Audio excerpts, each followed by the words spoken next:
Hey guys, what's going on? It's Lefty from 643 Productions coming at you here with a Black Ops Search and Destroy sniping gameplay. I finally got, or capped out of my file share, the sniping gameplay that I had in Search and Destroy. I have a few in the bank ready to go at a moment's notice. This is the first one. This is with Jay Brooks and crew and company, and you will notice, if you're a careful observer, that Jimmy gets a pretty nice little tomahawk here, and you'll have to go over to his channel to see it from his perspective. I saw it happen live. I didn't see it, obviously, from his perspective, but looking back, seeing the video he put up on his channel with this tomahawk, it's sensational. His link is going to be in the description. I encourage all of you to go check out that video. It's really, really great stuff.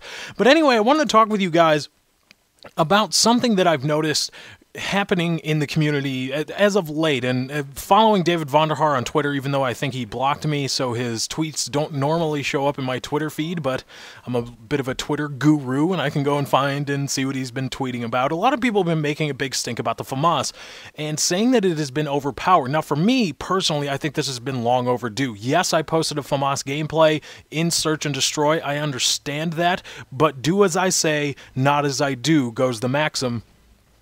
But again, like I said, a lot of people have been talking about the Famas, and again, it's been overdue in my, or from my point of view, because in talking about sniping, I developed, I guess you could say, or derived a damage output equation to, you plug in each different weapon statistics and you get a base number of what kind of damage that gun is able to output, and I surmised that that was a good way to decide if a gun is balanced with every other weapon in the game or within its class or anything like that.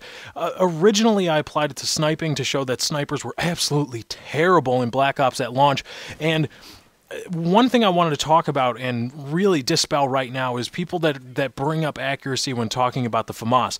Talking about accuracy when talking about weapon balance is a little bit hit or miss, or it's pretty damn hit or miss, actually, because accuracy it's a variable.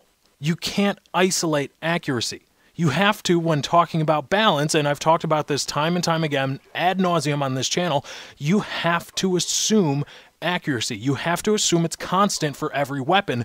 Otherwise, there is no balance. Otherwise, you cannot have balance because the variable is impacting the outcome of the equation. So accuracy has to be assumed. It has to be assumed that a user or any user of a weapon will be as accurate with weapon A as they are weapon B.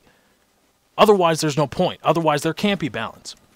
There can be pseudo-balance techniques or pseudo-accuracy techniques that you take into account, but by and large, you cannot take accuracy or say, well, this gun is more accurate, so that means it balances out with the damage and all that stuff. You can't really do that, because you have to assume accuracy, and when you assume accuracy is equal for everybody, all that's left is the damage output. Now, I want to say specifically that the Famas is overpowered.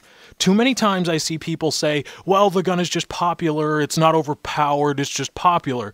And David Vonderhaar fell victim to this, not surprisingly, and he said that he would receive just as much hate if he removed the gun because it's popular. Well, it's popular, yes, but it's also overpowered. The two aren't mutually exclusive. There can be overpowered guns that aren't really popular at all. I have yet to see one, but I would not be so bold as to say it is impossible. But here's the thing, when talking about the Famas, damage output in terms of hit points per second, it is far above every other weapon in the game right now. Before, the only weapon that bested it was the AK-74U with rapid fire. When you threw rapid fire on the AK-74U, you got an unconscionably high damage output, somewhere in the range of, I believe, 600, maybe 650 damage point or hit points per second, which resulted in, if you threw Sleight of Hand Pro on it, it's just ridiculously low time to kills or TTKs. And of course, Treyarch realized it and nerfed it, but I don't understand, well, I do understand, I have a few theories, but the Famas has been safe throughout all of this, and now people are making a big stink about the Famas. Now, personally, the game's life cycle is almost over. We're going to enter summer, we'll maybe get one more update. I don't think we're going to get any more map packs, and that's it. We'll get one more update, and so long. We're on to Modern Warfare 3 or whatever's next. But I want this to serve as a microcosm for what works or what is and is not balanced in a video game. Yeah, is the Famas going to get nerfed? Is it going to be brought back in or reined in and be balanced with every other weapon? I don't know. That's up to Treyarch. But the point is that it is overpowered. Yes, it's popular, but it's also overpowered because it outclasses every other weapon in the game. It does damage at a rate about 10 to 15% above every other weapon in the game. 10 to 15%. That's a significant value, especially when you're talking about weapon balance. In terms of what kind of trade-offs are going to be had between choosing this weapon over that one. So the Famas is, and always has been, overpowered. Yes, it's popular, but it is still overpowered, and it always has been. All right, guys, that's my time. I got to get out of here. Thank you for joining. I hope you enjoyed. Be sure to follow me on Twitter. Just go to twitter.com/lefty643. Once again, that's twitter.com/lefty643. Also, check the link in the description to see the video where Jay Brooks gets that awesome bank tomahawk. I've seen it. It's amazing. Trust me, the link is in the description. I hope you enjoyed. I'm out.